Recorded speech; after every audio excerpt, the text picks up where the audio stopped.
Mic slogan ఇచ్చినారు మా ఇంట్లో. ఏమే స్లోగన్ ఇచ్చినారు? ఏం రాజ్యం, ఉత్తర రాజ్యం, గోపి రాజ్యం. నిజంగా 4 నెలల్లో మళ్ళీ కాంగ్రెస్ ప్రభుత్వం వచ్చిన తర్వాత ఈ స్లోగన్ అప్పుడున్న కాంగ్రెస్ ప్రభుత్వంలో స్టార్ట్ అయిన స్లోగనే ఇప్పుడే మళ్ళీ స్లోగన్ వినబడుతూ ఉంది. రాజ్యం గత 4 నెలల్లో రైతులను దోపిడీ చేసినారు తప్ప ఇంకా పని రైతుల కోసం రాగానే డిసెంబర్ 9వ తారీఖున రైతులకు 2 లక్షల రుణమాఫీ అని చెప్పారు. కనీసం ఇప్పటి వరకు రుణమాఫీ చేయకపోగా ఆ రైతుల కోసని వాళ్ళకి లక్షగట్టి రైతులని సావగొట్టిన ప్రభుత్వం.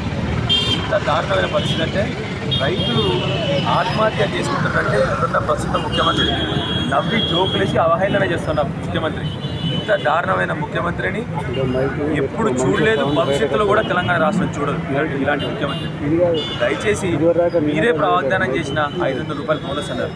స్పెషల్గా ఇప్పుడు మేము ఎందుకు బోనస్ అడుగుతా ఉన్నాం, ఇంత తొందరగా ఎందుకు అడుగుతా ఉన్నామంటే దయచేసి ఈసారి బోనస్ ఇచ్చినట్టు చూడండి. ఎందుకంటే రైతులకు ఇప్పటికీ ఎవరికి కూడా కనీసం వాళ్ళ పంటలో 10% పంట కూడా బతికే పరిస్థితి లేదు. సో దయచేసి ఆ 10% పంట కన్నా మీరు దయచేసి బోనస్ ఇస్తే రైతులకు ఆదుకున్న వాళ్ళ ఇస్తారు. దయచేసి రైతుల పక్షాన్ని నిలబడండి. ఏం చేస్తున్నారు మీరు? ఇప్పుడు కేవలం కేసీఆర్ గారిని బద్నాం చేద్దామని చెప్పేసి కాళేశ్వరం నుంచి నీళ్లు పంపు చేయకపోగా మళ్ళీ మీరు ఏమంటా ఉన్నారు? మరి కేసీఆర్ ముందే ఎందుకు చెప్పలే అని మీరే అంటా ఉన్నారు. కేసీఆర్ గారు 100 సార్లు చెప్పినారు దయచేసి కాళేశ్వరం నుంచి నీళ్లు పంపు చేయండి అని చెప్పేసి. పంపు చేయకపోగా మళ్ళీ మీరే మొన్న ప్రెస్ మీట్ పెట్టి ఏమంటారు? కేసీఆర్ ఇదే ముచ్చడం ముందు చెప్పొచ్చు కదా.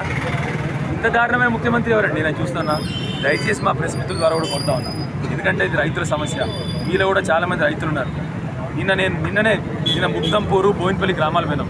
ఎంత గోసపడుతున్న రైతులు అంటే ఒక్కొక్కరు దగ్గర 25-30 వేలు ఎకరానికి చేసినారు. వాళ్ళు ఏమంటా ఉన్నారు? సార్ వీళ్ళు ఏదో మాకు ముందు చెప్పినా మేము నీళ్ళు ఏమని చెప్తే ఈ 25,000-30,000 ఖర్చేవి కాదు కదా సార్, మా బతుకులతో దారుణం అయిపోయినాయి. మంచిగా పచ్చటి పొలాలు పాపం ఎండిపోవడం మొదలుపెట్టినాయి. వాళ్ళు ఏమంటా ఉన్నారు? ఇంకొక తడిస్తే చాలు సార్, మాకు మంచి పంట వస్తుంది సార్ అని చెప్పి ఏడుస్తూ ఉన్నారు వాళ్ళు.